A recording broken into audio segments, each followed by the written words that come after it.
Hello, everyone. Welcome to a new episode of Tech Can't Save Us podcast brought to you by Literal Humans. As always, I am Paul David, founder and CEO of Literal Humans, and your host of this podcast. I'm joined today by Connor Mason and Glenn Stephenson, the co-founders of Fluid Focus, and we're going to talk about a topic that all of y'all are very interested in. It's tackling the screen time epidemic, something that we all struggle with. I know I was working late last night and it affected my sleep. So these guys have a fantastic new company and a great new product. I saw them, I jumped right on it and, wanted to get them on the pod and here they are. So Connor, Glenn, welcome to the pod. Thanks for having us, Paul. Delighted to be here. Yes, likewise. Thanks, Paul. Good to have you guys. And you're calling in from two different locations. Where are you calling in from? So we're actually both based in Belfast. So Glenn has a slightly nicer view at the minute. So he's got the city hall, although I'm not sure if it's showing through. And I have this grey pod, but yeah, based in Belfast. Nice. Well, thanks for joining us. I'm going to jump into a lengthy but well-deserved introduction here. So Fluid Focus, they're a company that's rethinking how we engage with our phones.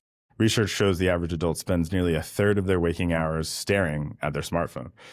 That adds up to years of life given away to scrolling. Many call it doom scrolling. Connor and Glenn wanted to flip this dynamic and ask, what if technology could actually encourage healthier habits instead of fueling distraction? On my cycle ride in here today, I was like, I really need a habit tracker. I need to start taking my green juice every day. I was thinking about this on the ride in here, so I'm excited for this conversation. Their answer was Fluid Focus, an app that combines habit science, gamified challenges, and incentives to help users reduce unproductive screen time and redirect that reclaimed attention towards things that matter.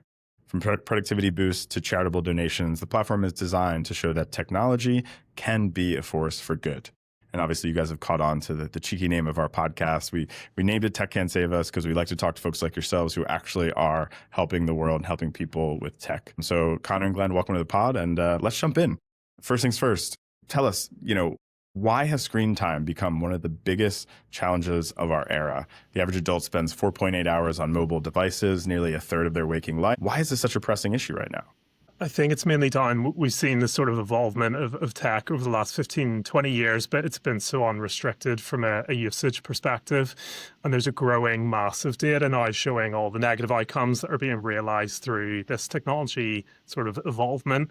And interesting, when you talk about screen time, when we look at the Gen Z population, which is an area we've done a lot of research into, it's showing that they typically spend over 6 hours a day on their smartphones. So they're on track to spend about 27 waking years of their life staring at the screen. And when we look at it from a well-being perspective, the American College Health Association last year did a study with 103,000 students, and it showed 35% of them have been referred to a health professional for anxiety or related issue. So I think we're seeing this evolvement of the impact tech is having on us from an attention economy perspective. There's so much negativity behind it. And even things like the typical corporate worker, there's research now showing that they are task switching every 47 seconds. We're becoming so fractured and fragmented in how we work. And even from a loneliness perspective, a study came out to show that the average American is spending 20% less time socializing. So it's such a pressing thing right now. And I think what we're seeing is a heightened awareness of the problem. If you stop 10 people in the street, you're probably going to have 9 of them saying they would like to spend less time on their phone. But it feels like we're at a bit of a crossroad in that we're also seeing the mass adoption of consumer AI, which is really supercharging these products' ability to get after our attention and monetize that. And I think people really now need to make an intentional decision around how do they want to actually face off with their technology. It's not going away. Glenn and I, worked at 2 of the big tech companies, and we're seeing all sorts of incredible advancements for human civilizations through tech, but we just need to make sure we're using it to actually better our lives rather than consume them. And unfortunately for many, it's getting to a point where it's consuming them.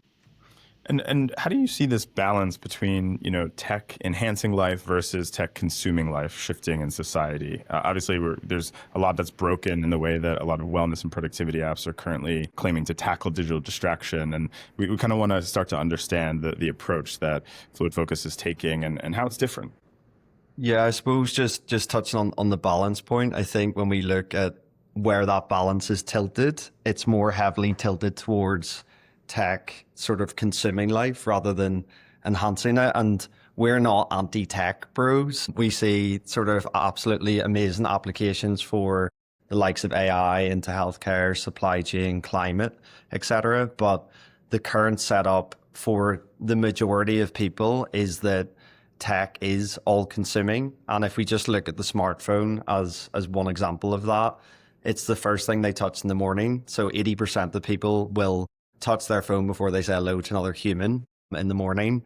And it's the last thing they touch at night. And it features throughout their day, from their commute on the way into work, whilst they're at work, in between sets at gym, whilst they're eating dinner, whilst they're spending time with loved ones. It is all consuming. And we're even seeing, I don't know if this is a trend, but people using the auto scroll feature on TikTok whilst they're in the shower, which is just hard for me to comprehend. And I think the issue with the majority of that screen time is it's not intentional or fulfilling. And what you're then left with is sleep as the only opportunity for downtime. And this is a bit of a throwback. So this is actually from 2021, which speaks to sort of the evolvement of the attention economy that we've already spoke to. And that is the Netflix CEO came out to sort of say that tech isn't their competition, sleep is, which again speaks to the mindset that comes with a lot of entities that thrive off engagement. But I think to round it off in terms of a positive light around there being a bit of a movement, which is all around trying to create some lines of separation and downtime between us and tech.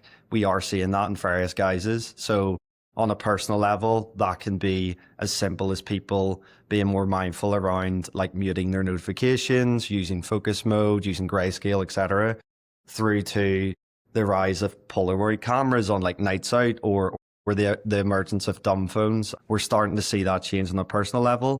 And then when you look at, more policy type decisions, you're seeing Australia just this week banning social media for under 16.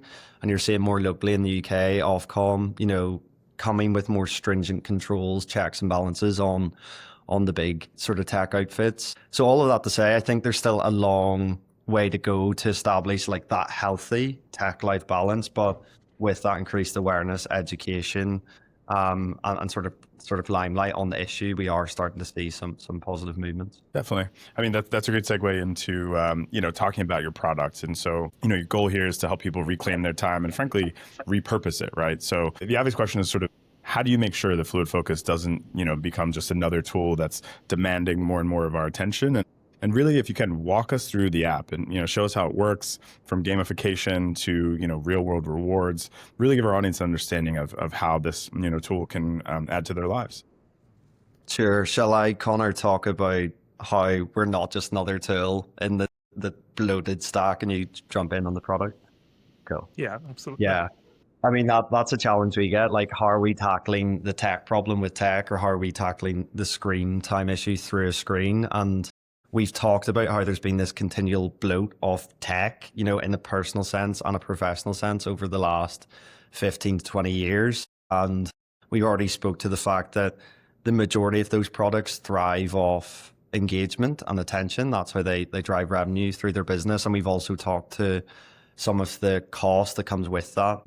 We even saw a report from The Economist recently, which was speaking to US companies alone lose $500 billion to digital distractions, which speaks to the productivity drain alone. And in terms of how we're different, I mean, we're trying to flip the script on the engagement dynamic. We're not there to optimize for engagement. We're trying to empower people to build higher quality, more intentional screen time and ultimately have them spend less time on tech overall. But I'll hand to Connor to kind of bring that to life a little bit. Yeah, thanks, Glenn. And I suppose for us, we felt the issue in a really significant way in the corporate space after COVID had hit, and we both came to realize we're struggling to focus for a couple minutes at a time without gravitating compulsively towards our phone, task switching, stuff I think most professionals can now resonate with. But for us, it was so persistent. It was the first thing in the morning, last thing at night that we would be on, and it was there throughout the day. So when we came together to try and understand how can we correct this problem, we wanted to create something that was a tool fundamentally that somebody could pick up in day one and get really strong functionality out of immediately. So in terms of how the app works, The core initial area in the home screen is all around productivity. And we wanted to create something that would allow somebody to come and just have 25, 30 minutes where they're blocking out the digital noise and have clarity on the exercise that they're getting on with. So within our app, firstly, they can set up which apps they would like to block during that period, and they only have to do that once, and it's defaulted, and it works every time they drop in. With one click of a button, they can then drop into this focus area, and again, it defaults to whatever time they typically like to work for. Within that focus area, they can't leave that screen, and if they leave it for 5 seconds, the session ends, and that's really important, actually committing people to staying on task, because what we typically see is somebody will sit down to work or study, they'll get a notification, and their phone will be in their hand, and it'll be in and out of their hand every minute or two. And within our app, we partner with a global leader in music, in focus music, called Mindstream. And what we're trying to do is push people away from needing to go to the different music apps, which often then are a distraction on your way there, and to having everything within our app. And at the end of that session, when they complete the 25, 30, 40 minutes, they then get prompted to take a break, have a stretch or rest, or they can drop into guided meditation programs. And we partner with a number of teachers from the School of British Meditation who've curated those programs. And again, it's just about giving workers and people who are studying that period just to have a breather and recalibrate before coming back into focus. And for completing those sessions, they earn a currency in our app called Fluid Coins, and you can use those coins in one of two ways. Either you can enter weekly wellness raffles where you can win prizes of up to £250 for gyms or sports brands, nutritional brands. The only rule is it has to be wellness linked. Or you can donate directly to charity. And we partner with an amazing charity called Mary's Meals, putting about 3 million kids through education. And directly at the moment, it roughly works out that if you're one of our premium users, if you do 1 hour of deep focus a day, it's enough to provide a day of education for a child. So we built this really virtuous cycle. And what was nice to see last year was that we brought both of those features out, and it was the charity aspect that got lots more attention and lots more uptake, which I think speaks a lot to Gen Z, which was the group we're predominantly working with last year. And then the other area is a bit more passive in nature, but it's all around how do we reduce screen time and be more structured with that throughout the week. So within our app, our users can come in and set up to block their distracting social media, for example, from 9 a.m. to 5 p.m. Monday to Friday. That just runs in the background. They only have to set that up once, but that is a game changer in actually reducing screen time. And we're about to drop a bunch of new rules in that allow people to set it up. So they might have to do 10,000 steps each day, for example, before they get onto social media. Or once they've been on one of their distracting apps for 30 minutes, it pushes them away. And that's a way, again, of just giving people that ability to structure their usage.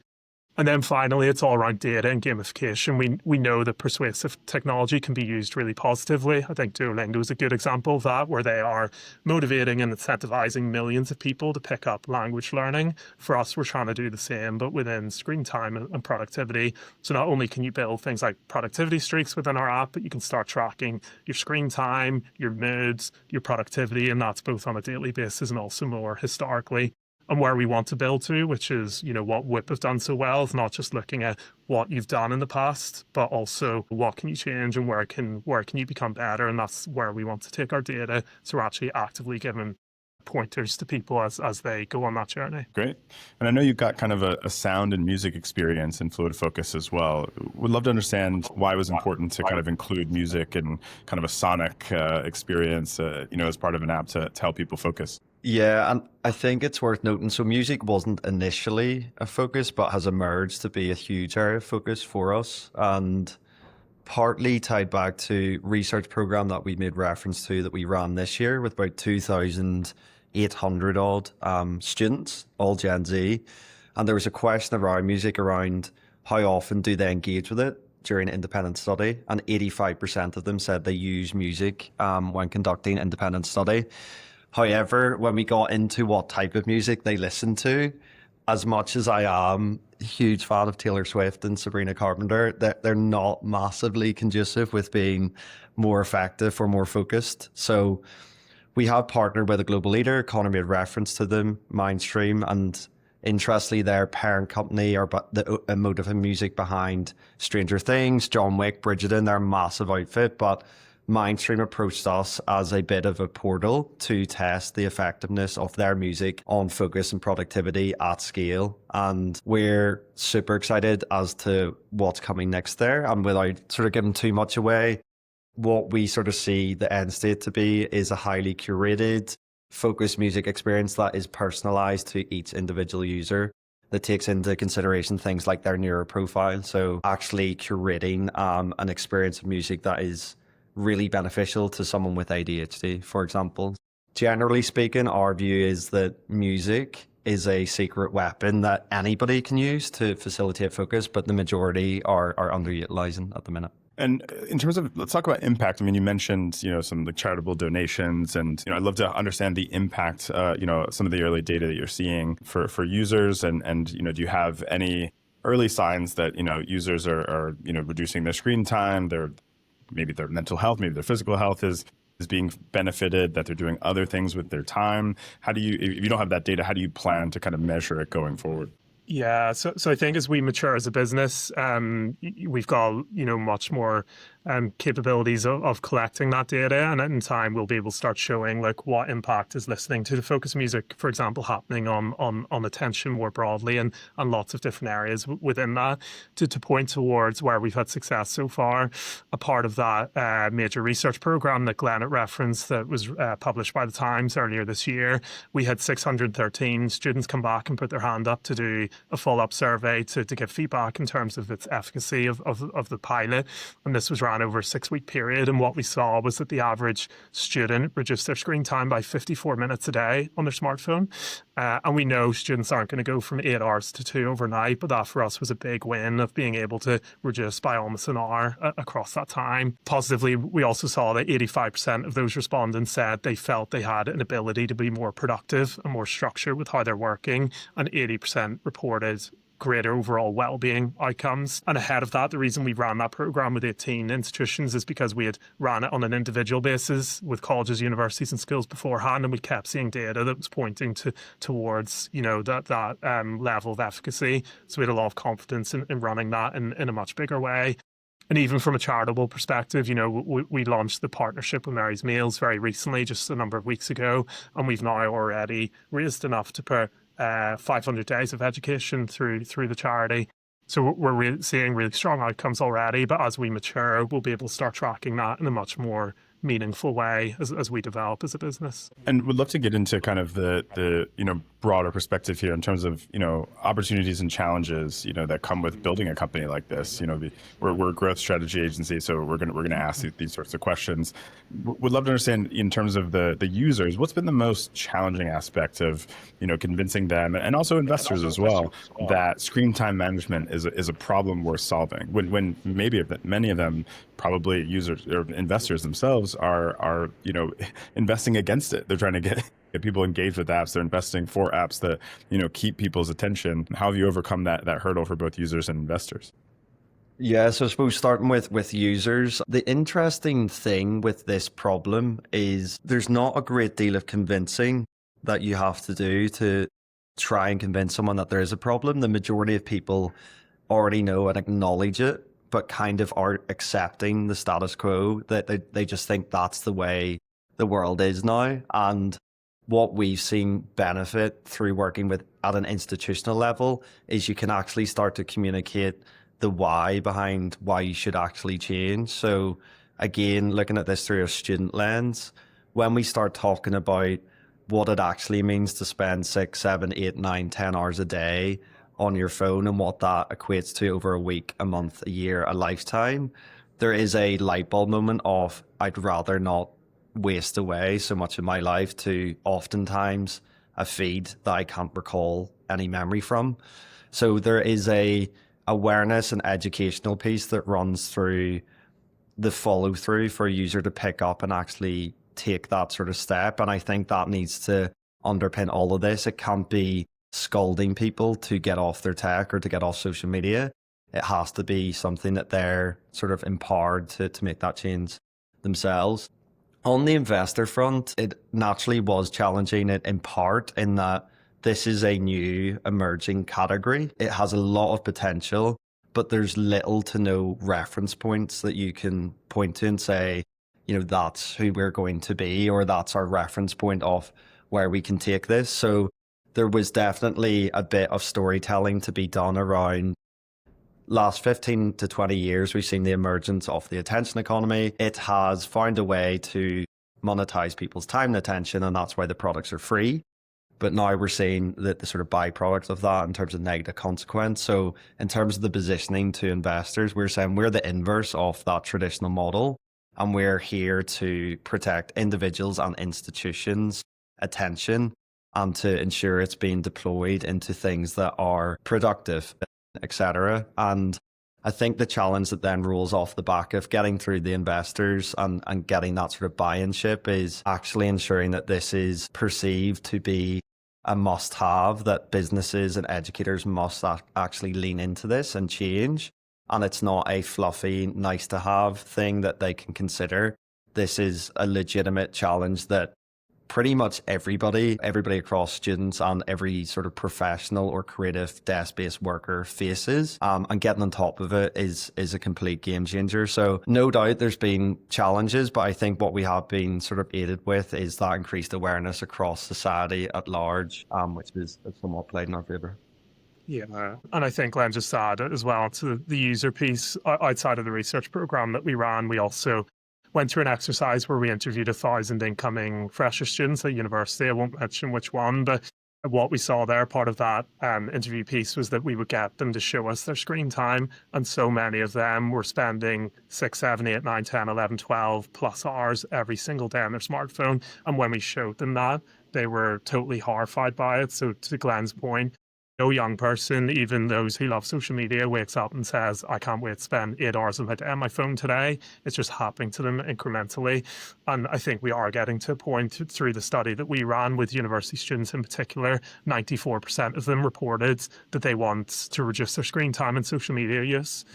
For the broader ed sector, it was around the 70% mark. So even for people as young as 13, we're seeing an awareness that actually spending that time on the phone isn't really getting them anywhere. And interestingly, actually, we were just at a conference in London last week, and a number of those HR leaders were saying that their kids now actively come and hand them their phone while they're trying to study and things. They seem to be becoming hyper aware of the problem. But of course, it's very challenging because it's each of us individually against a $1 trillion economy every day.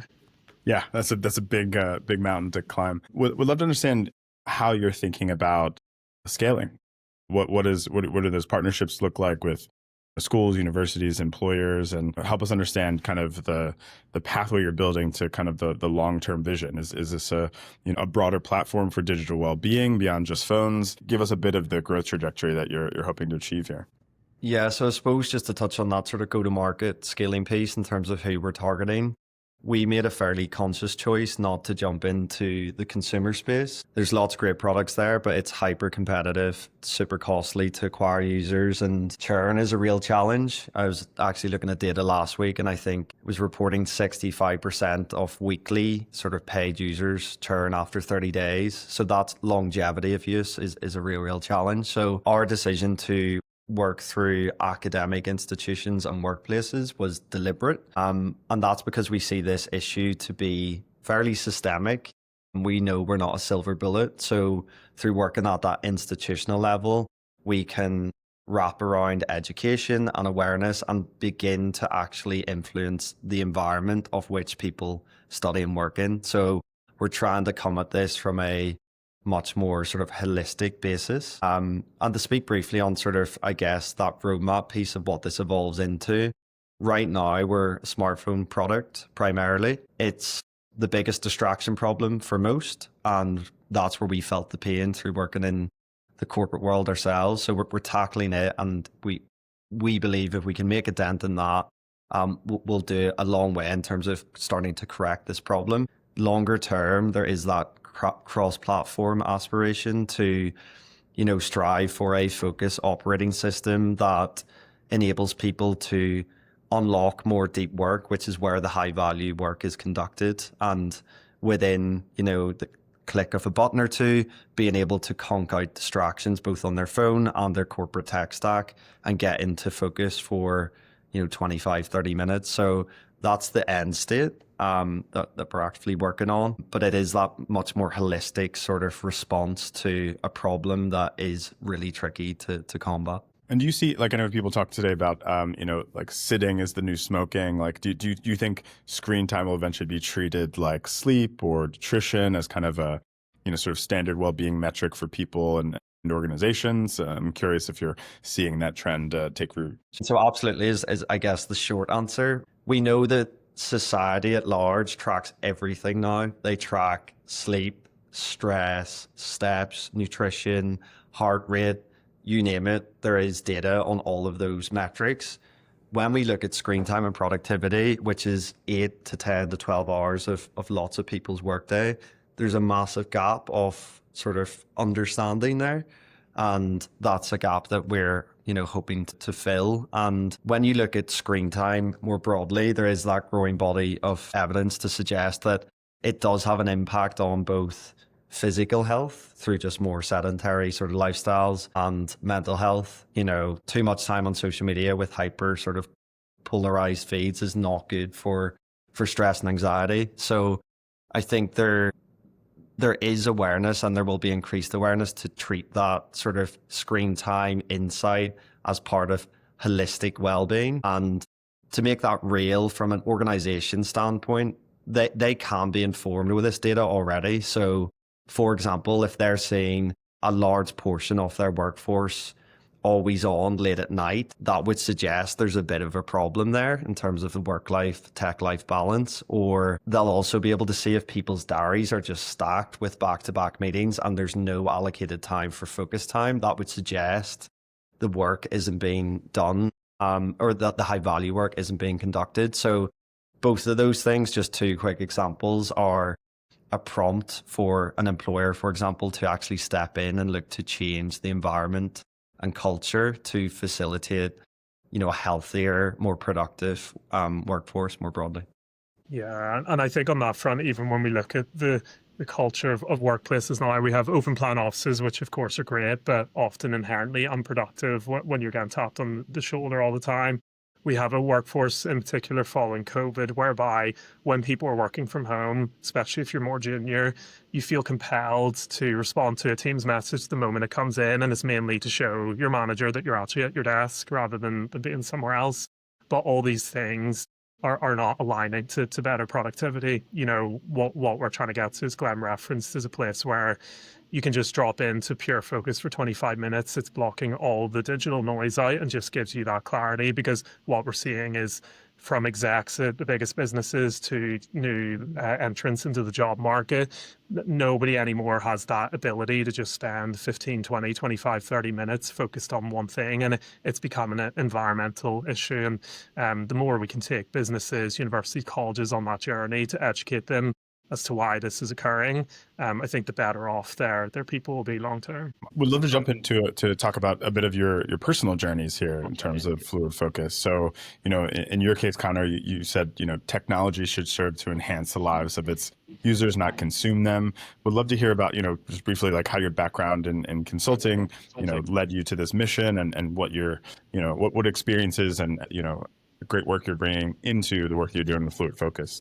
Yeah, I think there's multiple angles for Glenn and I. We were both millennials, i.e. we were the last kids to have play-based childhoods, which is really important in how we've developed, and a big difference in terms of how Gen Z are now developing. We also didn't have smartphones until we really hit that, teenage years, and even then they were nowhere near as intrusive as what they've become. So I think for us, we very much understood how life used to be before them and how life has become after them, and they are incredible tools, and they're driving, no end of great things. But generally speaking, from an attention perspective, there's something there that has went really wrong. And for me personally, when I got to the corporate world and I was working for one of the big tech consultancies, following COVID, as I mentioned earlier, I came to realize I was struggling to focus for a minute or two at a time and we were in intense environments working in London. I was working in the finance division for the company, but realized I was just struggling to hold attention for even a minute or two.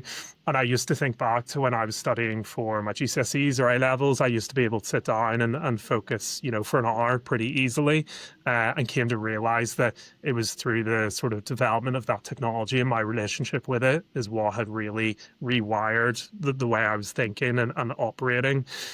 I think from a business perspective, our backgrounds being in corporate, it gave us a good understanding of what's going on there, their pain points, what the workforce is feeling currently.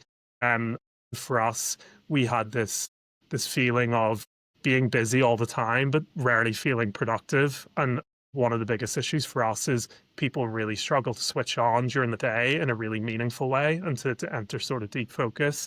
But then on the flip side of that, they really struggle to switch off in the evenings because they're just being hounded all the time. So I think through our corporate lives, we got a good understanding of what people are going through as pain points. And since then, because we've done so much research in the academic sector, we have a really strong view of what it's like now to be a Gen Z going through university or college and through speaking to hundreds of heads of well-being and school principals and parents, we have a good sort of holistic view of what's going on there. But I think it is just that journey we've been on of seeing our attention in particular degrade over that sort of 15-year period has put us in a good position to understand how we can look to sort of get after that and rewire it and retrain people on how to get their attention and intentionality back. Yeah. And Glenn, on your side, would love to understand, what did you see at your time at PwC that made you think, more deeply about kind of engagement, distraction, how people actually face off with their tech and work more broadly? So I'll keep this short only because there's lots of parallels with what Connor's spoken to. And what it ended up looking like by the end of our sort of tenure in our corporate gigs was it wasn't through lack of effort. I mean, we were both working excessive hours, just trying to keep our head above water. And it was only through a bit of a shared problem and conversation around this topic that the daily rut that we were experiencing that led to working later into the evenings and playing catch up on weekends, so much of it was tied off to how we were facing off to our relationship with technology and work more broadly. So there was that personal relationship with our smartphone, and then there was the environmental pieces around always being on, responding to emails as soon as they come in, responding to Microsoft Teams messages, and therefore the work that required cognitive load was always kicked down the road. That was the sort of premise for us starting the business. And I think in terms of an insight into that problem, both of the environments we came from was just perfect in really understanding how that affects a business at scale. So as we look to work with entities on correcting this issue, we speak from a place of living it. So I think largely speaking, it's a shared pain across many, but because we've been living and breathing this for 2-3 years, we actually have a really clear view of what the future could ultimately look like. Amazing. We'll have to be super quick with these quick fire questions. So I'm really going to hold you to it, but they're just kind of fun, quick response questions for the audience to get to know you. You guys are busy with Fluid Focus, but if you start are having ideas, I know how founders work. They start to have ideas and they have, look at shiny things. What's your next startup? What might it be based on what you're learning at Fluid Focus right now? Yeah, I need to give that a bit of thought, but I think for me, it'd be something charity related. I think we've been fortunate that in this venture, we've been able to link that in, but definitely driving something in that area is where I would look to next, I think, personally. I mean, I have loads of wacky and weird and wonderful ideas, which I'll not even get into, some of which probably aren't even appropriate for a podcast.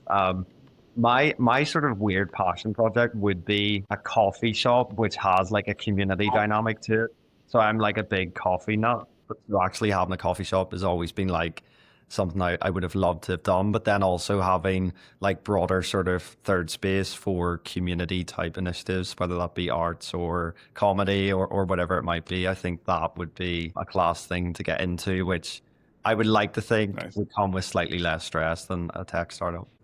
Nice. And obviously people will have to deposit their phones and screens in the basket as they walk into your coffee shop, I assume, Glenn. So yeah, good stuff. Real quick, what what tech inventions make you both the most excited, but also the most scared and concerned? Quick answer. Go So I for it, think Connor. having been working at Accenture, I think AI's impact on healthcare is extremely exciting. I think for all of us, one shout out also is Waymo. Having been in Atlanta last week, Waymo is just incredible technology. So driverless taxis, we were just getting them for fun by the end of that trip. And I think in terms of what sort of is most concerning, I would say then AI's impact on the attention economy is just going to supercharge big tech's ability to get after us in even more sophisticated ways, and our brains haven't been programmed to be able to deal with it. So I think I see huge benefit in where AI can lead us in healthcare and supply chain and things, but then we need to make sure we're not allowing it to consume us from an attention economy perspective. Yeah, and then quick fire for myself in terms of what I'm excited by. I think the evolution of VR, whereby it will be as realistic as us being able to time travel and go back to past civilizations. So whether that be like the Mayans, the Aztecs, ancient Rome, or Egypt, I think that would be epic. And I don't think we're a million miles off that being a reality. And in terms of what makes me most concerned, like I'll not go down the rabbit hole of AI doomsday type scenarios, but I think even near term, deep fake, synthetic media, disinformation. I mean, we already are seeing reports of 80% of X users are bots. And then when you couple that with AI generated content that is nearly at the point of like hyper realism, trying to understand what's real, what's not, and to what extent that influence course, voting, society more broadly, that's a bit of a concern for me. Nice. And just to wrap up, would love to hear if there's a literal human that you want to shout out who's been integral to your career journey, and if you've got a favorite sort of inspirational quote you want to share with the audience. I'll kick us off. I mean, without being completely cringe, I would say Connor is probably that literal human in that this has obviously been a real challenge. We've been working hard at this for probably 2.5 years, and a large sort of segment of it was bootstrapped with our house savings. And without that sort of co-founder sort of balance, I'm not sure I would have had it within me to keep going. So I think we've managed to sort of bounce off each other really well and lean into each other's strengths. So I think I'll give a shout out to Connor. On the quote, I honestly, I would need to give that some thought. A Northern Irish quote would be keeper, which is just keep going. So I think I'll run with that. Keeper, that's a cool one. I've not heard that one. Go for it, Connor. Yeah, so I mean, similarly, definitely shout out Glenn. And I think for both of us, our parents, a part of this journey, we've been on involved moving back from London, moving back with parents as often as the way in startup life. And I know they've been, super supportive of us. So I think the parents as well as Glenn for sure. And quotes on the spot here. There's a good one. Life is either a daring adventure or nothing at all. And I think for us, that has been something that as we went through this journey, obviously a lot of people saw the risks we're taking leaving corporate jobs and stuff in London. But for us, I think you need to get after it at times, and it felt like the right time to do it for us in this venture. And it's certainly been paying off so far. Is that Helen Keller, by chance? Do you know who that's attributed to? Could be. Literally, someone said that yesterday on the pod. So this is 2 days in a row I've had that quote. It's a great quote. So yeah, well done. I agree with that. Yeah, I think you guys are exemplifying what a daring adventure in tech looks like. Tackling one of the most pressing issues of our time that I think we all believe that it is a modern health issue, a modern well-being issue, of the way you guys are thinking about it and addressing it. So I think it's been a fascinating conversation. Work that y'all are doing shows that, our tech doesn't have to be addictive by design. They can truly be tools to help us reclaim our time and use it more meaningfully. And we're talking about real stuff like with our kids and our partners and our families. So I really want to thank you guys for the work that you're doing. It means a lot. And I think you guys are really fulfilling that purpose that we talk about here at Literal Humans, that tech, if we build it right, structure right, it actually can save us. So where can folks find out more about Fluid Focus and support the great work that y'all are doing? Yeah, so I suppose on our website, so fluidfocus.app, but also just on the app stores. So searching Fluid Focus on either the Play Store or the App Store, you'd be able to download the app. There is a free version. We're really passionate about ensuring that remains the case. And then within that, there's a paid version as well. And if people are passionate about what we're doing, if they have questions around the research we've done and things, please feel free to reach out directly, and you'll get all of our details on the website as well. Amazing. Amazing. And for our audience, thank you so much for listening today. Please leave a review, give us 5 stars. That helps us to bring great guests like Connor Mason and Glenn Stephenson from Fluid Focus onto the pod. This has been another great episode of Tech Can't Save Us podcast by Literal Humans. Thank you all for listening. Have a great day.